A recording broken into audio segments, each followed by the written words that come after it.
வணக்கம். Welcome to mister review channel. நான் பார்த்த திரைப்படங்கள் அப்படிங்கிற டாப்பிக்கில் நாம் இன்றைக்கி பார்க்கக்கூடிய திரைப்படம் 1986 வருஷம் விஜயகாந்த், ராதா, ஸ்ரீபிரியா,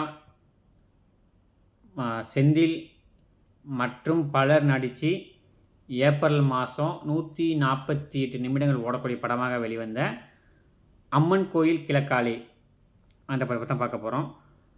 இந்த படம் பார்த்துக்கிட்டிங்கன்னா விஜயகாந்துக்கு பார்த்துக்கிட்டிங்கன்னா ஒரு மிகப்பெரிய ஹிட்டு எடுத்து பண்ண படம். இப்போ பார்த்துக்கிட்டிங்கன்னா இந்த படத்தில் பார்த்துக்கிட்டிங்கன்னா மிகப்பெரிய ஒரு ஹிட்டு. கிராமத்து பாங்கான படம்.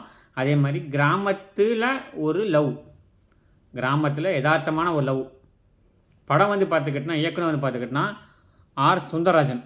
நம்ம சுந்தரராஜன் பார்த்தோன்னா நிறைய படத்தில் பார்த்துருப்போம். குணச்சித்திர நடிகராகவும் பார்த்துருப்போம், காமெடி நடிகராகவும் பார்த்துருப்போம். இவர் தான் பார்த்தீங்கன்னா இந்த படத்தை பார்த்தீங்கன்னா டைரக்ஷன் பண்ணியிருக்கா. அப்படி ஊரில் பார்த்துக்கிட்டிங்கன்னா படத்தில் கதை பார்த்தீங்கன்னா பெரிய கதையெல்லாம் ஒன்றும் இல்லை. ஊரில் பார்த்தீங்கன்னா ஒரு பணக்காரன், ஊர் பார்த்தா ஒரு பணக்காரன். அவர் அவரோட பொண்ணு அவர் பார்த்தீங்கன்னா ரவிச்சந்திரன். அவரோட மனைவி பார்த்துக்கிட்டிங்கன்னா ஸ்ரீவித்யா. இவங்களோட பொண்ணு பார்த்தீங்கன்னா ராதா. இந்த ராதா பார்த்துக்கிட்டிங்கன்னா ரொம்ப திமிரு பிடிச்ச பொண்ணு. அதாவது பார்த்தீங்கன்னா ஊரையும் தான் பார்த்தீங்கன்னா ஒரு கெத்து தான் தான் பார்த்தீங்கன்னா பெரிய சொத்து இருக்குது, அதனால் நான் பார்த்தீங்கன்னா ஒரு மிகப்பெரிய கோடீஸ்வரர் பொண்ணு அப்படின்னு ஒரு கௌரவத்தை தெரிகிற பொண்ணு. அந்த பொண்ணு பார்த்துக்கிட்டிங்கன்னா ஏன் பார்த்தீங்கன்னா ஜெயிலுக்கு போனான். அந்த பொண்ணு ஜெயிலுக்கு போனதுக்கான காரணம் என்ன, அந்த பொண்ணு ஜெயிலுக்கு போனதுக்கு காரணம் என்ன, எதனால் ஜெயிலுக்கு போனான் அப்படின்ட்டு அந்த பொண்ணு பார்த்துக்கிட்டிங்கன்னா ஜெயிலேருந்து பார்த்துக்கிட்டிங்கன்னா ஆரம்ப சீனே பார்த்துக்கிட்டிங்கன்னா ஜெயிலேருந்து பார்த்து அந்த பொண்ணை பார்த்துக்கிட்டிங்கன்னா விடுவிச்சுருவாங்க.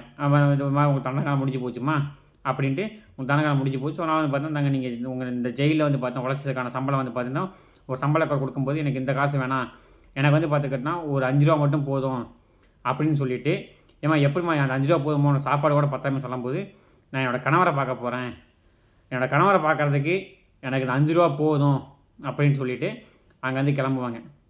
அப்படி பார்க்கும்போது அந்த கணவரை பார்க்கும்போது பார்த்துக்கிட்டிங்கன்னா அவங்க ஏன் ஜெயிலுக்கு போனாங்க, ஜெயிலுக்கு போகும்போது பார்த்தீங்கன்னா என்னனால் போகிறாங்க அப்படின்ட்டு தான் கதை. ஆனால் இந்த படத்தில் பார்த்துக்கிட்டிங்கன்னா ஒரே ஒரு ரீசன். விஜயகாந்த் பார்த்துக்கிட்டிங்கன்னா ஆரம்ப காட்சிலாம் பார்த்துக்கிட்டிங்கன்னா பெருசாலாம் காட்ட மாட்டாங்க. அப்போ பார்த்துக்கிட்டிங்கன்னா ஒரு ஹீரோக்குன்னா பார்த்தா மிகப்பெரிய இன்ட்ரோ, மிகப்பெரிய ஒரு பாட்டு வச்சு அந்த மாதிரி இன்ட்ரோ இல்லாமல் சிம்பிளாக பார்த்துக்கிட்டிங்கன்னா நம்ம ராதா பார்த்துக்கிட்டிங்கன்னா ஒரு பெரிய பணக்கார பொண்ணெல்லாம் கோயிலுக்கு போகும்போது அந்த கோயிலில் பார்த்துக்கிட்டிங்கன்னா சாமி வரும்போது நீங்களாமே எப்படி அப்படின்ட்டு சொல்லும்போது, நம்ம விஜயகாந்த் பார்த்தீங்கன்னா சிம்பிளாக ஒரு மாட்டு வண்டியில் தான் பார்த்துக்கிட்டிங்கன்னா ஒரு பாட்டு கச்சேரி ஆரம்பிக்கணும், அந்த கோயிலில் பார்த்தா பாட்டு போடணும் அப்படின்னு சொல்லிட்டு பாட்டு பாடுறக்காண்டி வருவாங்க. அப்போ பார்த்துக்கிட்டிங்கன்னா அந்த பொண்ணு பார்த்துக்கிட்டிங்கன்னா அவங்கள பாட விடாமல் பண்ணுறதுனால ஒரு சின்ன டைலாக் வரும்.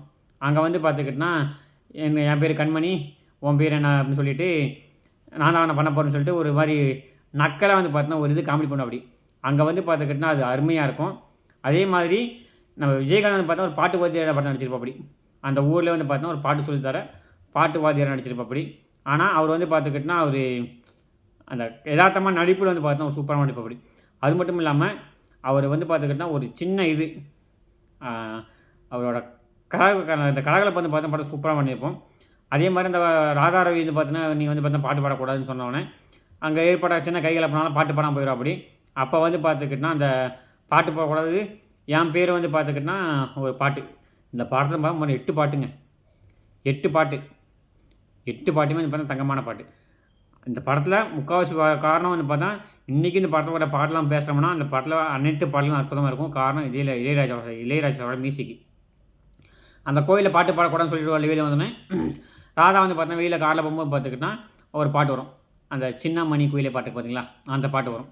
அந்த பாட்டை கேட்டவுடனே பார்த்தா அவங்களுக்கு பார்த்தீங்கன்னா எனக்கு பார்த்துக்கிட்டிங்கன்னா நான் பார்த்தா பாட்டு கற்றுக்கணும்னு சொல்லிவிட்டு இங்கே பார்த்தா நம்ம விஜயகாந்த் பார்த்தீங்கன்னா பாட்டு கேட்க போவாங்க. அப்போ பார்த்துக்கிட்டிங்கன்னா விஜயகாந்த் பார்த்தா அந்த பொண்ணை டீஸ் பண்ணுறதுக்காண்டி பார்த்துக்கிட்டிங்கன்னா நடு ரோட்டில் உட்கார வச்சு நீ பார்த்தா பாட்டு பாடணும், பாட்டு கற்றுக்குன்னு சொல்லிவிட்டு பாட்டு கற்றுக்குன்னு சொல்லி அந்த பொண்ணை டீஸ் பண்ண. அப்படி அதனால் அந்த பொண்ணு கோவப்பட்டுட்டு பின் பார்த்தீங்கன்னா சண்டை போட்டு, இல்லை நான் பார்த்தா சண்டை போட தப்பு தான், ஸோ அதனால் பார்த்துக்கிட்டிங்கன்னா மன்னிப்பு கேட்குறேன் அப்படின்ட்டு போயிடும். அந்த மன்னிப்பு பார்த்தா அவர் ஏற்றுக்கிட்டு ஒரு விதத்தில் பார்த்துக்கிட்டிங்கன்னா கொஞ்சம் பழகும்போது பார்த்துக்கிட்டிங்கன்னா அது பார்த்தீங்கன்னா நாளோட காதலாக மாறும். அந்த காதலாக மாறும்போது நீங்கள் பார்த்தீங்கன்னா எங்கள் அண்ணன்கிட்ட பொண்ணு கேளுங்க, எங்கள் பொண்ணு கேளுங்க அப்படின்னு சொல்லும்போது விஜயகாந்த் பார்த்துக்கிட்டிங்கன்னா நம்பி பார்த்தா பொண்ணு கேட்க போயிடும். அப்படி அங்கே போகும்போது அந்த பொண்ணு பார்த்தா மறுபடியும் பார்த்துக்கிட்டிங்கன்னா என்னோடய தகுதிக்கு, அந்தஸ்துக்கு, எனக்கு இருக்க படிப்புக்கு, அறிவுக்கு, கலருக்கு, என்னோடய அந்தஸ்துக்கு நீ எந்த விதத்தில் எனக்கு ஏற்றுக்க முடியும், எனக்கு வந்து பார்த்தீங்கன்னா ஈக்குவலான ஆள் அப்படின்னு சொல்லி அந்த பொண்ணை விஜயகாந்த் வந்து பார்த்துக்கிட்டா மட்டன் தருவாங்க. அதனால் வந்து பார்த்துக்கிட்டா மட்டன் தருவேன். விஜயகாந்த் கோவம் வந்து அந்த பொண்ணை அங்கேயே தாலி கட்டிடுவா. அப்படி தரத்தில் இழுத்து போய் தாலி கட்டி அப்படி தரத்தில் இழுத்து போய் தாலி கட்டுறதுனால அந்த பொண்ணு வந்து பார்த்துக்கிட்டனா தாலி அக்க போகும்போது வந்து பார்த்தீங்கன்னா இல்லை அவனோட அம்மா வந்து பார்த்துக்கிட்டோம் ஒரு பொண்ணுக்கு வந்து பார்த்தீங்கன்னா ஒரு தரம் மட்டும்னா கழுத்தை தாலி ஏறணும், மறுபடியும் தாலி ஏறக்கூடாதுன்னு சொல்லிட்டு அவங்க வந்து பார்த்துக்கிட்டனா ஒரு ஃப்ளாஷ்பேக் சொல்லுவாங்க.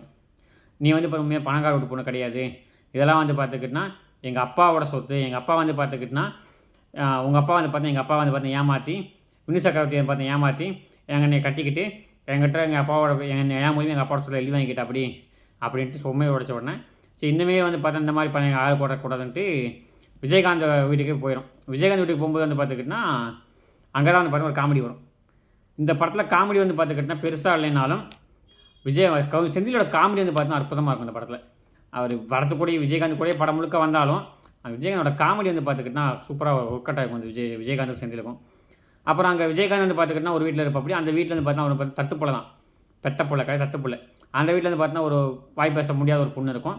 அந்த பொண்ணு வந்து பார்த்தா விஜயகாந்த் வந்து பார்த்தா வளர்ப்பு பிள்ளையாக இருக்கும்போது அவங்க ஒவ்வொருத்தருக்காக வந்து பார்த்தீங்கன்னா அறிமுகப்படுத்திட்டு அந்த பொண்ணு அந்த வளர்ப்பு பிள்ளை பார்த்தீங்களா, வளர்ப்பு பிள்ளை வந்து பார்த்தீங்கன்னா அவரோட ஒரு பாய் இழப்பப்படி அந்த பாயோட வீட்டில் வந்து பார்த்தா ஒரு வளர்ப்பு பிள்ளை இழப்பப்படி அந்த பாய்க்கு வந்து பார்த்தீங்கன்னா ஒரு பெண் குழந்தை இருக்கும். அந்த பெண் குழந்தை வந்து பார்த்துக்கிட்டனா ஒரு பொண்ணு. அந்த பொண்ணுக்கு வந்து பார்த்தீங்கன்னா பேச்சு வர வைக்கணுன்ட்டு இவங்க வந்து பார்த்தா ராதா வந்து பார்த்தா மேலே கட்ட அந்த பொண்ணுக்கு வந்து பார்த்தா ஒரு இடத்துல பேச்சு வர வந்தோடனே விஜயகாந்த் வந்து பார்த்துக்கிட்டா ஒரு இது வந்து பார்த்தா வந்துடும். சரி ஓகே இனிமேல் இந்த பொண்ணு நமக்காண்டி தான் இருப்பா அப்படின்ட்டு இது பண்ண உடனே மறுபடியும் வந்து பார்த்தா ஒரு சண்டை வரும். கிளைமேக்ஸ் வந்து பார்த்தா சண்டை வந்து பார்த்துக்கிட்டா ஏதோ ஒரு இதில் வந்து பார்த்தா அந்த தங்கச்சிக்கு வந்து பார்த்துக்கணும் ஒரு சின்ன சண்டை ஒரு பிரச்சனை வரும்.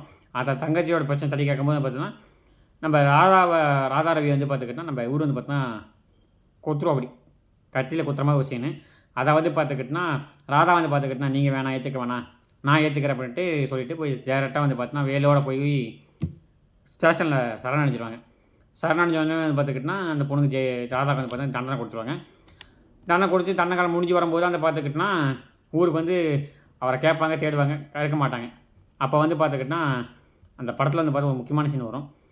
அவர் வந்து பார்த்தா சொல்லுவாப்படி அவர் எனக்கு பேர் ஞாபகம் இல்லை அவர் சொல்லுவாப்படி இது மாதிரி பார்த்துக்கிட்டனா இவன் வந்து பார்த்துக்கிட்டா எப்போ வந்து பார்த்துக்கிட்டா நீ உள்ளே அவரை ஏற்றுக்க மாட்டேன்னு சொல்லிட்டு நடனை ஏற்றுக்கிட்டேன்னு சொல்லிட்டு போயிட்டு அப்போ வந்து பார்த்துக்கிட்டா போலீஸ் அரெஸ்ட் பண்ணி போகும்போது வேணுக்கு பண்ணி வந்தா அப்படி வேணுக்கு பண்ணி வரும்போது பார்த்துக்கிட்டா ஒரு லாயில் அடிபட்டு சுயநலிவு ஆகி போச்சு, புத்தி குழம்பி போச்சு. அதனால் பார்த்தா சுயநலம் இல்லாமல் கோயிலில் வந்து பார்த்தீங்கன்னா கண்மணி காப்பாற்றுக்கணும் அடிச்சுக்கிட்டே இருக்கா அப்படி புலம்பிகிட்டே இருக்கா அப்படின்ட்டு சொல்லுவோன்னே கோயிலுக்கு வந்து பார்த்துக்கிட்டா போயிட்டு அவங்க வந்து பார்த்தா ஆண்டவன் கண்மணி அப்படின்னு சொல்லி இல்லை நான் கண்மணி காப்பாற்றிக்கணும் நீ ஏமாற்ற பார்க்குற அப்படின்ட்டு அந்த சொல்கிறதெல்லாம் வந்து பார்த்துக்கிட்டா அவர் அதாரமாக நடிச்சிருப்பா. அப்படி ஒரு பைத்தியக்காரமாக நடிக்கிறது பார்த்தோன்னா பெரிய விஷயம் கிடையாது. ஆனால் அதை வந்து பார்த்தா ஏற்றமாக நடிச்சிருப்பா அப்படி விஜயகாந்த் சார். அதான் வந்து பார்த்தா அவரோட ஒரு இது அப்படி நடக்கும்போது வந்து பார்த்துக்கிட்டா அப்புறம் அங்கே வந்து பார்த்து சேம் அதே பாட்டு மறுபடியும் வரும். அந்த சின்னமணி கோயிலை பார்த்தீங்களா அது வந்து லேடிஸ் வெர்ஷனில் வரும். அந்த லேடிஸோட சாங்கை வந்து பார்த்தீங்கன்னா மறுபடியும் வந்து பார்த்தா அவருக்கு வந்து பார்த்தா பாட்டை கேட்டு அவர் வந்து சுயநிலை வந்ததுக்கப்புறம் ரெண்டு ஒன்றா சேர்ந்து முடிச்சிருவாங்க. சுபன் போட்டு படத்தை முடிச்சிருந்தாலும் அந்த பாட்டு வந்து பார்த்துக்கிட்டா இந்த படத்தோட ஹைலைட்டு 8 பாட்டுங்க. ஒவ்வொரு பாட்டும் முத்தான பாட்டு இந்த படத்தில் வரக்கூடிய 8 பாட்டு முத்தான பாட்டாக இருந்தாலும் பேக்ரவுண்டுக்கு ஸ்கோர் வந்து பார்த்துக்கிட்டு இளையராஜா சார் சொல்லவே வேணாம். அவர் எல்லா நடிகருக்கும் ஒரே மாதிரி தான். பெரிய நடிகர் சின்ன நடிகர்லாம் பார்க்க மாட்டாங்க. எல்லா நடிகருக்கும் ஒரே நடிகர் தான். அதனால் எல்லா நடிகர்களும் ஒரே மாதிரி பின்னணி இசை போட்டு கொடுக்கணும். எல்லா நடிகரும் பின்னணி இசை போட்டு கொடுக்கும். பாட்டெலாம் அற்புதமாக இருக்கும். எத்தனை பேர் இந்த படத்தை பார்த்துருக்கீங்கன்னு தெரியல. பார்க்காதவங்க டைம் கிடச்ச டைம் பாருங்கள். கேப்டனோட நடிப்புக்காண்டி இந்த படத்தை நீங்கள் கண்டிப்பாக பார்க்கலாம். ஏன்னா இந்த படத்தில் விஜயகாந்த் சாரோட ஒரு இன்னசென்டானங்கிறத விட ஒரு யதார்த்தமான நடிப்பு வந்து பார்த்த படத்தில் இருக்கும். அவர் அந்த அளவுக்கு வந்து பார்த்தீங்கன்னா யதார்த்தமாக ஒரு பாட்டு வதியராக அந்த நுணுக்கத்தோட அவர் பேசுகிற சீன்லாம் வந்து பார்த்துக்கிட்டா அற்புதமாக இருக்கும். செந்திலுக்கும் அவருக்கும் உண்டான அந்த காமெடிலாம் பார்த்துக்கிட்டா வேறு லெவலாக இருக்கும். படத்தை பார்க்காங்க ஒரு டைம் பாருங்கள். பார்த்தவங்க அந்த படத்தை உங்களுக்கு என்ன பிடிச்சிங்க மறக்காம கமெண்ட் பண்ணுங்கள். எனக்கு இந்த படத்தை வந்து பார்த்தீங்கன்னா கிளைமேக்ஸ் வரக்கூடிய அந்த சின்னமணி கோயில் பாட்டு ரொம்ப பிடிக்கும். செந்தில் காமெடி ரொம்ப பிடிக்கும். சொல்லிகிட்டே போகலாம். மீண்டும் ஒரு நான் பார்த்த படங்கள் டாப்பிக்லையோ அல்லது தமிழ் சினிமா செய்திகளையோ கண்டிப்பாக உங்களை மீட் பண்ணுறேன். அது வரைக்கும் நீங்கள் எனக்கு பண்ண வேண்டியது ஒன்று நிறைய பேர் நம்ம சேனல் வீடியோ பார்க்குறீங்க. பட் ஆனால் யாருமே சப்ஸ்கிரைப் பண்ணல. நீங்கள் சப்ஸ்கிரைப் பண்ணிட்டு முழு வீடியோ பார்த்தீங்கன்னா எனக்கு வந்து பார்த்தா ஒரு மிகப்பெரிய ஒத்துழைப்பு அளிக்கும். அதனால் அனைவரும் சேனலை சப்ஸ்கிரைப் பண்ணிவிட்டு முழு வீடியோ பாருங்கள். மீண்டும் ஒரு தமிழ் சினிமா செய்திகளையோ அல்லது நான் பார்த்த திரைப்படம் டாப்பிலையோ கண்டிப்பாக மீட் பண்ண. அதுவரை நன்றி, வணக்கம், தேங்க்யூ.